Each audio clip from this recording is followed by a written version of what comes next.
So I would say that just from looking at your op.gg, you the few things that I was able to notice is the first thing is your champion pool was pretty good. But the other thing that I noticed is that when you're talking about how you want to climb, I mean the saying is so overused, but practice really does make perfect, and you need to be playing a lot of games if you're looking to climb. I saw that your most played champion was like Anivia or something, which doesn't really matter. But what I noticed from that is that your most played champion was like 90 games. Um, so maybe that's because you said a little bit earlier that you play a lot of normals. So if you were to play a little bit more ranked, then that might be one factor in just helping you climb. The other thing that I would say is there's always two options when you don't have to leash for your jungler. The first option is you either cheese right here, but I typically wouldn't recommend that in this matchup because it's Kog'Maw Tarrick versus Leona and Ezreal, and I think Leona Ezreal would probably beat you guys level 1. So in that case, you guys do go to lane. But when you are in this lane, the other thing that you could be doing is instantly controlling this wave. So what you'll see a lot of high elo players do is they will purposely tell their jungler not to start bot side, so then they can instantly get control of this wave. And that's not always going to be the case. I mean, sometimes you're going to have to leash for your jungler, but in situations like this, what you want to do is take advantage of it and start pushing this wave in really fast. What that's going to allow you to do is two things. If you shove the wave, then Leona or whoever you're up against is going to have zero chance of getting that level 2 power spike on you guys because you guys already have complete control of the wave. The other thing is if you guys push in, then the enemy ADC might have a lot of trouble trying to last hit 6 minions under their tower. So you guys get a little bit of control of it. You guys are like a minion or two ahead. You could have done a little bit more.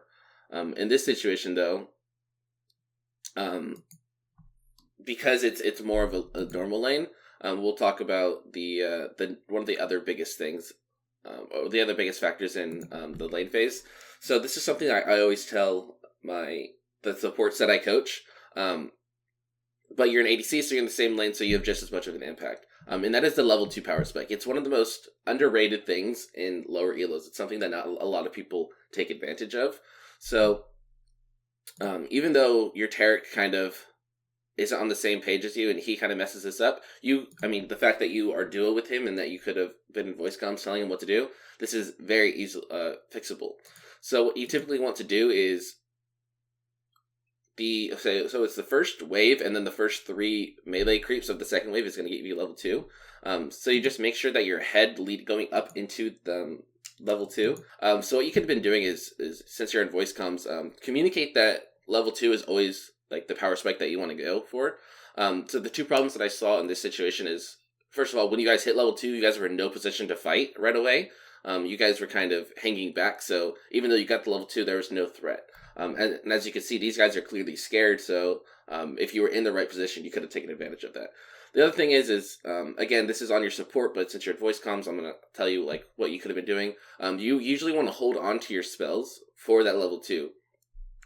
So like Tarrick used his stun, right before the level 2. So when you guys hit level 2, you didn't actually have any abilities that you could have abused with. And I didn't see if you used any abilities yourself, but just something to keep in mind. Because the whole point of hitting level 2 before the enemy is the fact that you're going to have 2 abilities and they're only going to have 1. But if you use one of those spells prior to hitting level 2, it's just a simple 1 ability to 1 ability advantage. So like I said, I don't usually want to talk about max orders until the very end and runes and stuff, but I do think it's important. So I'm not an ADC main, so just before we went to this little coaching session, I did my fair amount of research. So what it seems to be is that the max orders are always W, then E, or W, then Q, then E. And then there's a very small amount of players that have been going just rotating between W and Q and not actually getting E until level 7. So, I mean, it's not everybody. There's still a fair amount of like professional players and high elo players that don't go for that rotation between W and Q. So it's not necessary, but I would probably give it a try because it does have a higher win rate. But that should answer about level 2. Should I be getting E? Because my answer would be no, because it seems like that's without a doubt his weakest ability. To the point that people aren't even getting it until level 7. Right here, though, you guys have vision of him, so that's when you should be backing up. Yeah. So the things that I'll say is again, this is something that I always tell supports, but I mean, you could equally have as much impact on it. So when you're putting wards down, I don't know if you put this ward down, your support put this ward down. Okay, perfect. I always like to use the term "don't be lazy" with your wards. So put your wards in the best spot possible. If this ward is right here, it will actually cover up a little bit further. So that's one thing. The other thing is it seems like your map awareness is really bad in this one example, and I don't want to come out right away and say like you have bad map awareness. So we'll see as the game plays out if that continues to be an issue. But there's about 4 to 5 seconds here where you kind of are, yeah. And then that costs you guys 2 flashes. So I think this is easily avoidable if you just A, put your ward in the correct position, and B, you're looking at your map. Because you guys don't die here, but 2 flashes down against the Leona lane is going to be pretty brutal. Okay, so the other thing is now Tarrick doesn't have exhaust either. So now you're looking at a, let's say this is a lane that you typically win. In this current state, it's probably not something you win. Now, Vayne has all of her sums, Leona has all of her sums, and you guys just have your heal. So that's the other indicator that you probably don't want to be, yeah. Okay, and I'll pause it right here. This is another really common thing that you'll probably hear me say throughout this entire coaching session. Is take the win. So in this, if you pause at this exact moment, you just got Vayne's heal and you got Leona's flash. So you guys, even though you were behind, you now have an advantage in this fight. So I would say take the win, just get out of there. Like, don't need to do anything anymore. And then, so you use your heal here, and I think at this moment, you guys are okay. Lee Sin dies. Not Lee Sin, Tarrick dies. But this whole time, you guys continue to fight. And I think it works out okay with the 2 for 2. It's kind of hard to say, because both you and Vayne are going to scale really hard in this game. So, I mean, early kills are going to help both of you a lot, so it's kind of hard to tell if this really works out for you guys or if you guys go even or whatnot. But again, just another really general rule is typically just take the win. You never want to put yourself in a position that's going to have a larger chance of hurting you than helping you. And you guys were already in a rough position. I would just backed off there. And then the other thing that you could also note from that fight is you guys had just gotten ganked. And then within 4 seconds, you guys are fighting again. So there's a pretty big chance that Lee Sin is still in the area. So you could have also just played back and waited until you felt comfortable that Lee Sin wasn't in the area. That's another thing that you guys could have done in that situation. We're kind of at a standstill in the game. So another thing that I always like to talk about is I have 3 general questions that I ask myself going into every single game. So either in Champion Select or in the loading screen, I'll ask myself the 3 questions, which is, how do we want to play this lane phase? What is my role on the team? And what is our team's win condition? Because these are all things that if you don't think about until later on into the game,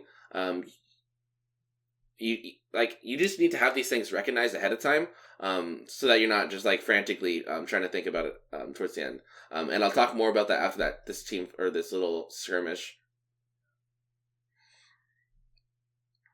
Okay, so let's I'll get back to this question in a second. Let's first look at this team fight. I would say the first thing is typically I don't like to put blame on other people on your team, because after all, we're focusing on you and what you could be doing differently and stuff. But just the simple fact that you're in a voice comm with this support means that you have some kind of control over him. The first thing that you can see here is that you guys are fighting in the minions, which is just one of the worst things that you can do in the early game parts of the game. Minions later on, I mean, you guys are going to have a lot of health. They won't do that much damage. It's never a good idea, but in the early game, it's very, very crucial that you avoid fighting in the minions. And maybe he was just trying to go for some damage onto Leona, but as soon as Vayne popped up and she has a red buff, this is just instantly like, we do not want to fight in this situation. So the fact that you guys kind of stick around is going to hurt you guys a little bit.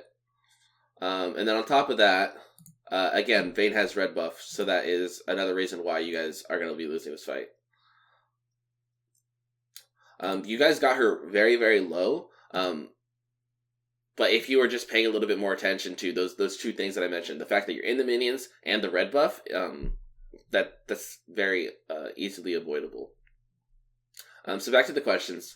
the first thing that always comes into play is what do we want to do in this lane phase. Um, I would say that Vayne and Kog'Maw kind of cancel each other out because their late game focus, their early game is not all that impressive. So then it comes down to Tarrick versus Leona. Leona is super aggressive, and Tarrick is really good at peeling, so I think they also cancel each other out. So I would play this lane phase based off of just like based on how it goes. If you're playing it out and you notice that you are winning it, then you can play a little bit more aggressive. If you're playing it out and you realize that you seem to be struggling a little bit, then in those situations, I would play a little defensively. That's just always the safest bet if you're unsure like what the state of the game is or where you stand in the game. Always just kind of test your limits. Maybe go for a trade. If it turns out that it's not really good, then you'll know from that point on, okay, we're not in a good position, we need to play safer. Or if the opposite happens, if you guys go in for a fight, you realize, oh wow, we can actually outtrade them, then you'll start to play more aggressive. At this point, it's almost not too late, but it is a little late because there were some clear signs earlier that showed that you guys couldn't fight. Not necessarily that you guys were behind altogether in the game, but just in that current state. Again, talking about the minions and the red buff, it just wasn't wisest. The other thing that you could look at right now is the fact that Vayne has a completed item in the static shiv, and you're still looking at half an item. So that's another sign that you guys shouldn't be fighting in this lane. So this is kind of a toss up here. So going back to what I said earlier about taking the win, you guys just got 2 kills. You killed Elise and you killed. Oh wait, yeah, you guys killed Elise and Vayne and Leona. So you guys got 3 kills there. Oh, okay, scratch that. Okay, so you guys killed Vayne and Leona, and only Elise died on your hand. So in this situation, I would say once again you take the win. It looks like what you guys were aiming to do was take this tower. So maybe that's just some your game sense was a little off. You thought Vayne would be a little bit longer to come back. So what I've noticed for the majority of this coaching session so far is it's not like super big mechanical errors so far.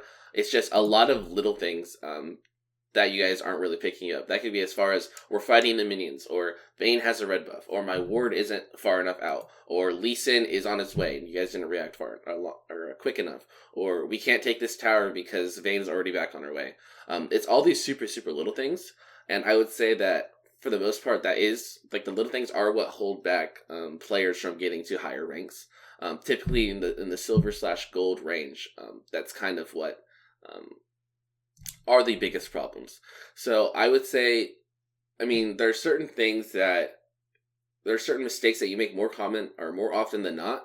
And at the end of this coaching session, what I'll do is I'll kind of recap them for you so you know exactly what you need to work on. But just as a whole, what you can do is just by playing more games, these things will like start to click more often for you. So that's probably my biggest tip so far. We're only 10 minutes in though, so we'll see if there's any other things that really stand out to me. So this is another problem here. So sometimes momentum can either hurt or help you, and that's because, I mean, momentum is good for like your morale, because when you're in a good mood, when you have a good morale, typically you'll play better, and on the other hand, the other team will kind of get down and start playing worse. What it seems like in this situation is your guys' momentum kind of got a little too much in your head. So you guys just got 2 kills, like you were almost getting this tower, all this really great stuff, but in the reality, you guys are still not at a full item. Vayne's still sitting at static shiv, and Vayne's 2 levels up on you. So these are things that you just gotta keep in mind, and you gotta notice. And you can say something like, "Oh, I just got chain CC'd, nothing I can do about it." But in reality, there is a lot of things that you can do about it. So luckily, you said you guys go on to win this game, but these are all a bunch of mistakes that could have very easily put you guys behind. As you see right now, you guys are 2,000 gold behind. I would just say it's respecting the Leona range. I mean, she hits you at max range here, but at the same time, you were kind of what's the word I'm looking for? I don't know. You were like flirting with danger for a while right here. The other thing is if you are to get stunned up by Leona in any situation, you want to make sure it's in the middle of the lane so that Vayne can't condemn you into it. I don't know even if she didn't land the condemn that you would have lived anyways, but That's what I would say. And what I mean by like respecting your distance from Leona is anytime she comes towards the front of the wave, or any support for that matter. So another big thing is like body language. You can often tell a lot of like what people's intentions are by looking at their body language. So I would say for the majority of this lane, Leona's kind of been hanging out in the back-ish area. She hasn't been super aggressive. The fact that out of nowhere she decides to kind of step up forward could be a clear sign to you that she wants to go in, or maybe like their junglers nearby. And in this case, it was both of those things. So just another thing that could have prevented that situation. Maybe this is just the support of me talking right now, because I'm typically very macro focused when I coach supports and stuff, and when I personally play support. And I think a lot of shot calling aspect falls on like other roles rather than ADC. But if you just have the game sense and the game knowledge to be shot calling effectively, then you can be equally as important. And what I would point out in this situation is whenever you do like a 3-man, 4-man dive bot, what you want is the minion wave to be pushed in, right? Which you guys did a good job of pushing the minion wave in, but then you didn't actually go for it, when the minion wave was under. So what ended up happening is Vayne was able to clear out a lot of the wave before you guys even did anything. And it looks like it works out pretty fine. You guys kill Lee Sin, you guys kill Vayne, nobody dies, you guys get first tower, which is all good, but again, it could have been faster, could have been cleaner. I just want to nitpick on all the little things that I can, basically. And then, I know it's been a while, but there's a moment over here about a minute ago where you got caught out. Another really common misunderstanding is that what is considered your side of the map will change as the game goes on. So, right off the beginning of the game, you could probably draw, like, right down the river that this is your side of the map, and this is their side of the map. But as the game progresses, as towers get taken, as gold leads are established, your side of the map will be a little different. So I would say that with them being somewhat ahead, obviously you can't see the actual gold while you're in game. But based off of just feels at this moment, I would say you guys probably feel a little bit behind. So with that being said, your side of the map kind of shrinks up a little bit. So you got to be a little bit more safer, even though right here might be considered at the start of the game your side of the map. Because they're stronger, because they have a little bit more advantage, their side is going to start creeping onto yours. So try to avoid these contested areas as the game goes on. And that's even more important later on into the game. Let's say you guys have all of your towers taken except for just your base towers. A lot of people will like sneak out to try to get a red buff or a blue buff, and they'll die, and they'll be like, oh, what did I do wrong? All I did was go to our blue buff. But you got to remember that as the game goes on, it's not always going to be considered your side anymore. So it's not always a safe zone. So just something to keep in mind whenever you're walking around, maybe going from another lane. Like, I don't think you were going from bot to mid there. Just think about, like, is this area really mine anymore? Like, am I safe in this area? And it could take you 10 seconds just to walk around instead, but it'll pay off. So this is something that whenever I look at ADCs, this is the first thing that I like to look at, and I haven't really had too much to say about it until this fight. But it's your positioning in the fight, but not only that, but I think it's, I'm not an ADC main, so I don't know the correct term, but I think it's called auto spacing, which is basically where you decide to walk in between each auto. So I think it's been pretty good for the most part of this game. It's just this one moment I'm just a little bit off. So for the majority part of that fight, you have your W on, right, which is what allows you to have the increased range. So that your positioning was really good right there. But if you pause right here, I would say this right here is a guaranteed loss fight. You guys are looking at a 3v4. You guys are all super low. Elise is like halfway. Tarrick is like halfway or almost dead. So we talked a lot about take the win, but there's also the opposite of that, which is like minimize the damage. So if you look right here, you guys are in a really, really bad situation.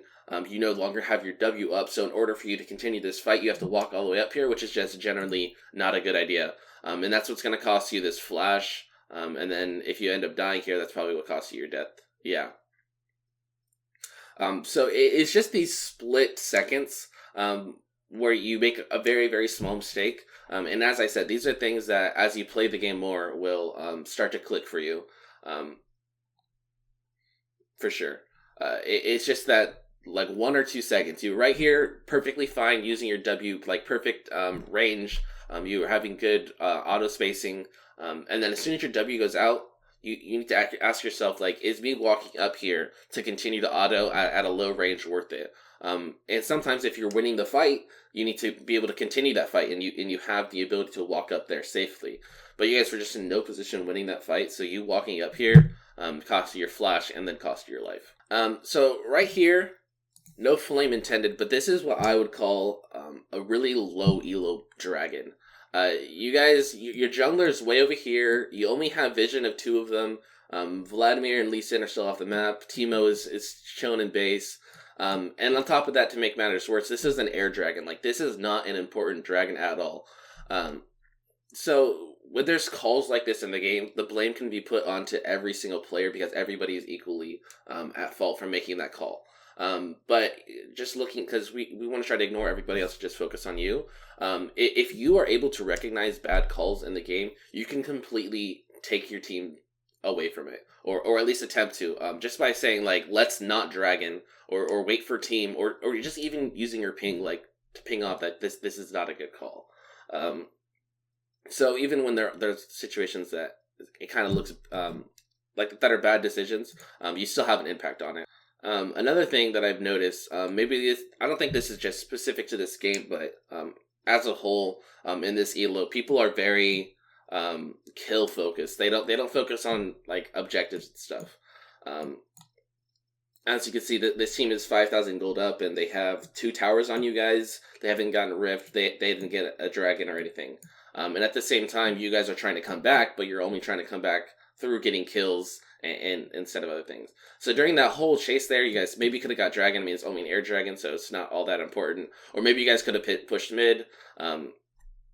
Just another thing. Try to be a little bit less kill focused. Okay, so that's probably one of the biggest misunderstandings in League of Legends. People always think that support can't carry, and that's even more.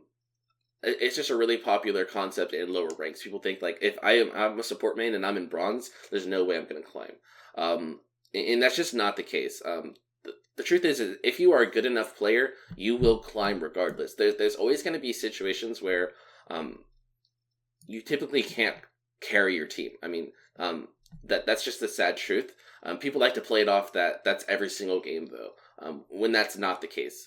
For example, this game here, I would say that everybody on your team is playing decently. I mean, you have 6 deaths, so, I mean, it kind of looks bad. But you're not necessarily playing bad. Nobody on your team is necessarily playing bad, but there's all these things that could have been fixed. So anytime there's a game that's lost, you never really want to say, oh, I couldn't carry. You always want to think, what did I do wrong? And there's typically, I mean, not typically, there's just about 100% of the time going to be at least 1 or 2 things that you did wrong during the game. I mean, even the best players in the world will never have a perfect game. It just doesn't exist. There's so many aspects to League of Legends, and there's so many things coming at you all at once that it's nearly impossible. In fact, it probably is impossible to perfectly play a game of League of Legends. So just going back to how people say that support can't carry, they can carry if they play it properly, and there's almost never a situation where they play perfectly and it's not going to be their fault.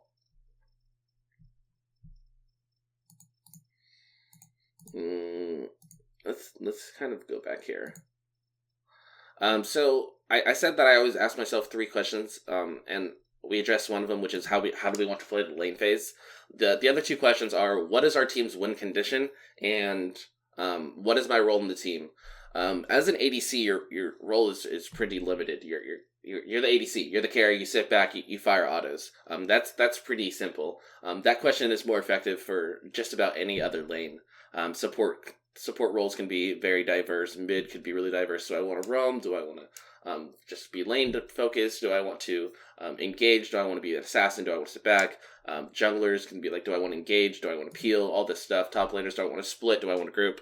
So ADC is probably the one role where that question doesn't really matter as much. The other thing is what is your guys' win condition?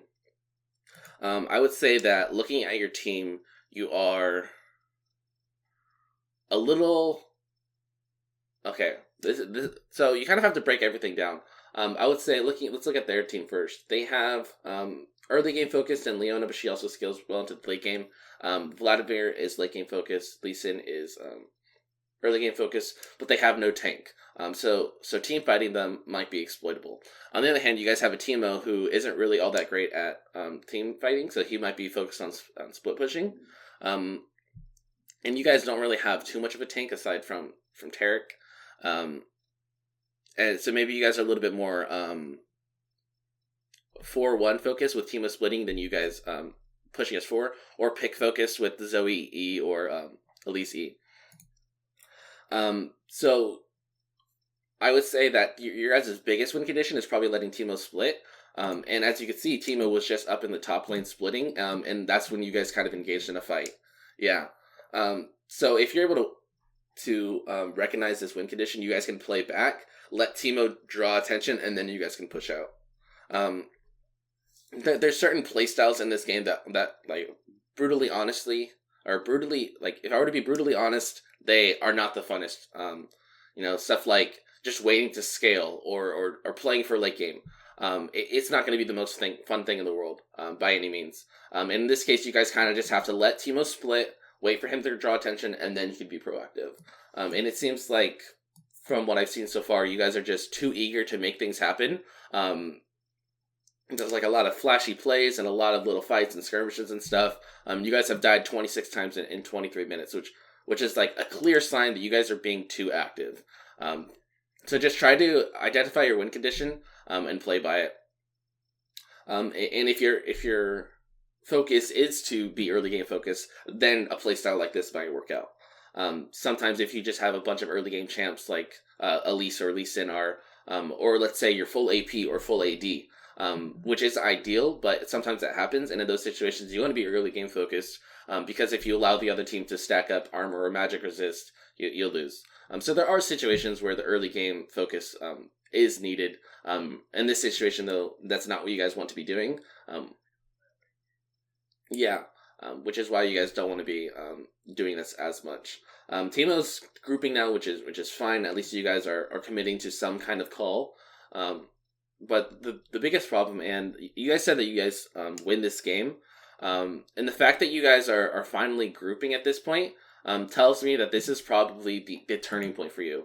It's kind of just coming down to actually thinking about what we want to do and putting some thought into it and putting action into it. Another thing that I like to tell just about everybody is, so when you get a coaching session, and we'll let this play out and we'll go back and look at it, but whenever you get a coaching session, there's going to be certain things, hopefully, that the person coaching will point out that will be new to you or will be helpful to you, right?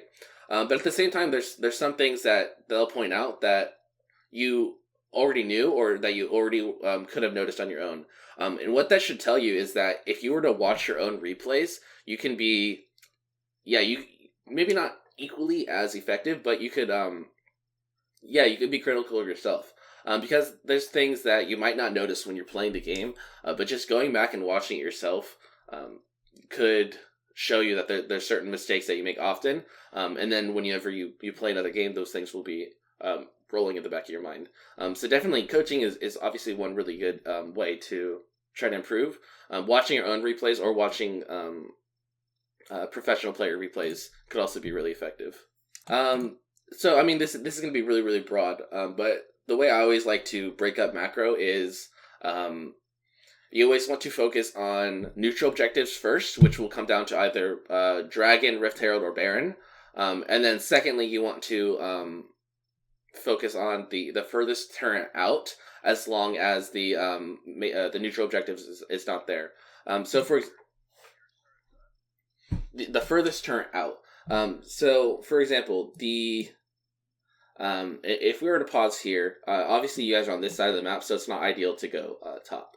Let's say you guys were in base and you were trying to find out which area of the map you want to focus. So first thing you want to do is focus neutral objectives. So Baron's up. So as soon as you see that Baron's up, bot lane is eliminated. You guys don't want to go bot lane at all, because the other team can then go Baron. The fact that the other team is also here, though, and you guys are fighting here, it works out perfectly fine. Let's say Baron was gone and Dragon was gone. What you would then want to focus is the furthest turn out, which could either be top or bottom. And sometimes that can also depend on when the next neutral objective will be up. So if you were to pause right here, let's say Baron's gone and the next dragon is a fire dragon up in a minute. That means that you guys want to focus bot side because dragon is nearest. So neutral objective focus first, and then furthest turn out based off of where the next neutral objective will be. Or, yeah. I mean, that's the simplest way I could put it. Obviously, if you watch professional play in LCS, there's a bunch of different like tactics and play styles that you could do. But as far as solo queue goes, that's the core basics of it. Okay, two main problems in this fight. And you could probably point out the first one for me, and I don't really need to. You never want to be a double lift. You never want to prioritize farm over team fighting and stuff. So I mean, there's a huge wave here. But this team fight, 33 minutes in, is what's going to make a big difference. Yeah. So you need to be here. And then the other mistake is just your positioning. I don't know if this is just like a lapse in your focus or and like I said, sometimes you can watch your own replays and figure out what you did wrong. And I'm sure if you watched that play yourself, you would have easily been able to recognize what you did wrong. So we're getting towards the end of the game here. So let's just start recapping some of the things that I thought were the most important. The first thing is your map awareness, or I mean, I wouldn't consider that last fight to be necessarily map awareness. That was just like a lapse in focus. But map awareness is one big thing. Shot calling, it seems to be your strong suit, but when you are playing ADC, you can't really focus on it too much. The other thing is your positioning in team fights was a little bit off. I mean, even as this team fight is playing out, even that was a little bit off. And I'll actually focus a little bit more on that real quick. So a lot of times there's a lot of mechanics in the game that people get caught up in. So the easiest example that I can give is, let's say if someone's playing Lee Sin and they land the Q. Instantly they think that they need to land the second half of the Q. If someone's playing Thresh, they land the Q, they feel like they have to follow that up. And Kog'Maw doesn't have those kind of mechanics, but something as simple as a redemption. You see a redemption popped and you instantly think that I need to stand in it. And that was what you said happened over here. And even in this fight, your positioning got off for a little bit because you felt that you needed to get in the redemption. So don't get so caught up in what you feel the mechanic that is most commonly pulled off is what you actually need to do. Does that make sense? So getting back to all the things that I would focus on for you, I already mentioned like shot calling, how it's a strong suit, but you struggle to point that out as ADC. So maybe, like you said, if you think about switching roles, so that works out. Even if you were to continue playing ADC, maybe just give it a little bit more thought. The other thing is the lane phase. You kind of need to really continually to evaluate where you stand in the lane phase, whether that be matchups or the itemization differences or level differences or red buffs or stuff like that. Yeah, absolutely. The other thing is don't let momentum get ahead of you. We talked a little bit about that. Also, you died a lot during this game, so just maybe focus on dying less as a whole, and that goes down to a lot of little things that we talked about. That could be either the positioning or just about like map awareness or what is considered your side of the map, or just taking the win and making sure that you're not overstaying when a fight is already lost. So putting all those things together should help you die less as a whole. So with that being said, let's jump to the end part of this game and see if there's any last things that we can mention. Yeah, not too much to take away from that last fight. I think the majority of the things happened in the early to mid game for sure. And we already recapped everything. So, all right. So we'll watch the Nexus explode, and then we'll look at your op.gg to see like runes and stuff a little bit more in depth. Okay, so this right here is the page that you were running. Precision and Inspiration are the correct two pages that you want to be taking, but there are some small tweaks that we want to be making to this. The first one would be right here. So Yeah, this is kind of a preference thing. Like we were just looking at some professional players. Some of them, like Sven, are taking this one, whereas Deft is taking this one for lifesteal. I would say that's mostly just a um, yeah, absolutely preference thing. So yeah, go for this one, and I don't want to try to pronounce it because I'll piss off some French speakers. Inspiration. Stopwatch. I don't know if you're watching LCS right now, but it is yeah, it's just a busted keystone. So perfect timing for sure. And then on the other piece, I've been seeing either boots or biscuit delivery. Once again, we looked at Deft and Sven for the two main examples. Sven is running magical footwear, where on the other hand, Deft is running biscuit delivery. Biscuit delivery is good just because it will permanently increase your mana. I don't play Kog'Maw personally, so I don't know if you have mana issues. I like to take biscuit a lot on a lot of the support champions that I have mana issues with.